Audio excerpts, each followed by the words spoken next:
আদম ব্যাপারীর খপ্পরে পড়া সৌদি প্রবাসী অসুস্থ ছেলেকে ফেরত পেতে বাবার সংবাদ সম্মেলন। মোহাম্মদ তুহিন দেওয়ানের পাঠানো প্রতিবেদনে দেখুন বিস্তারিত। ভোলা জেলার তজুমুদ্দিনে আদম ব্যাপারীর প্রতারণার শিকার হয়ে সৌদি প্রবাসী ছেলেকে ফেরত চেয়ে সংবাদ সম্মেলন করেছেন মোহাম্মদ বাবুল নামের এক অসহায় পিতা। সোমবার দুপুরে তজুমুদ্দিন প্রেস ক্লাবে এই সংবাদ সম্মেলন অনুষ্ঠিত হয়। সংবাদ সম্মেলনে বাবুল অভিযোগ করেন তার ছেলে মোহাম্মদ জিহাদকে মিল্লাত ইন্টারন্যাশনালের মাধ্যমে গত ২০২৫ সালের ১১ই মার্চ স্থানীয় দালাল মোহাম্মদ লিটন দাইমুদ্দির মধ্যস্থতায় সৌদি আরবে পাঠানো হয়। এজন্য লিটন ৭ লক্ষ টাকা নিলেও বৈধ কাগজপত্র সরবরাহ করেননি। ফলে জিহাদ এখন সৌদি আরবে অবৈধভাবে অবস্থান করছেন। তিনি আরও জানান, বর্তমানে তার ছেলে জিহাদ অসুস্থ হয়ে পড়লেও অর্থাভাবে সঠিক চিকিৎসা নিতে পারছেন না। আবার বৈধ কাগজ না থাকায় দেশে ফিরতেও পারছেন না। এতে পরিবার চরম দুর্ভোগে পড়েছে। অসহায় বাবুল অভিযোগ করে বলেন, আমার ছেলেকে প্রতারণা করে বিদেশ পাঠানো হয়েছে।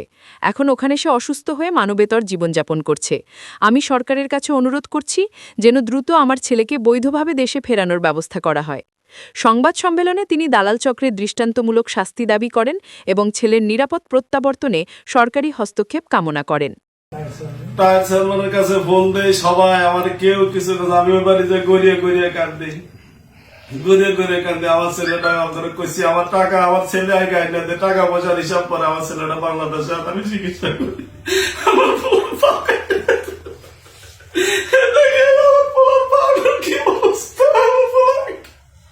আমি মসজিদের জায়গায় থাকি চেয়ারম্যানে, আমি নদী ভাঙা মানুষ, আমি মসজিদের এক করা জমিনে প্রতি বছর ১,০০০ টাকা দেই। আমি ওর বাড়ি যে কান্দি, কেউ ওর ভাইটাই ভিটুল্লা, তারপর ভাইটাই কেউ আমার সারা দেয় না, আমার বাচ্চারা কেউ আনার ব্যবস্থা করে না। আরো কইলে তো মামলা কর, মামলা বুঝবো, আর আমার উল্টা আরো হুমকি দেখায় মামলা করতাম, আমি থানা দিয়ে মামলা করতাম। আমি এইভাবে যাচ্ছি। যে বিদেশে নিছে তার নাম কি? তার নাম লিটন, সে নাম লিটন। আপনারা বাবার নাম হয়েছে ইসুফ, ওর নাম হয়েছে লিটন, বাবার নাম হয়েছে ইসুফ। তাই চেয়ারম্যানের ভাতিজা। আপনারা সবাই আমার বাচ্চাটা আমার কাছে ভিক্ষা দেন। আমি আপনার কাছে এই দামে আমি একজন, আপনার কাছ থেকে কত টাকা নিয়েছিল? ৭ লাখ টাকার মতন গেছে। আমার বলতে দেনা করে টাকা লইছি। আজকে ৪ মাস আমার অফিসে নিয়ে ওইভাবে হালায়াত হয়েছে। আমার কইছে হাজি ক্যাম্পের ভিসা। আমি হাজি ক্যাম্পের ভিসার কথা হই না, আমি রাজি হয়েছি। যাক আমার বলা হজ করতে পারবো, কোন হাজি ক্যাম্পের বিষয় না, কোনো কিছু না, নিয়ে রুমে হালে দিছে। এখনো রুমে পড়ে হয়েছে। আমার বলা হাঁটতে পারে না, খাইতে পারে না, আমার রুমে নিয়ে হালে দিয়ে দিছে। এখন দেশবাসীর কাছে আমি শুধু ভিক্ষা যাচ্ছি, আমার সন্তানটা একটু আপনারা আইনা দেন।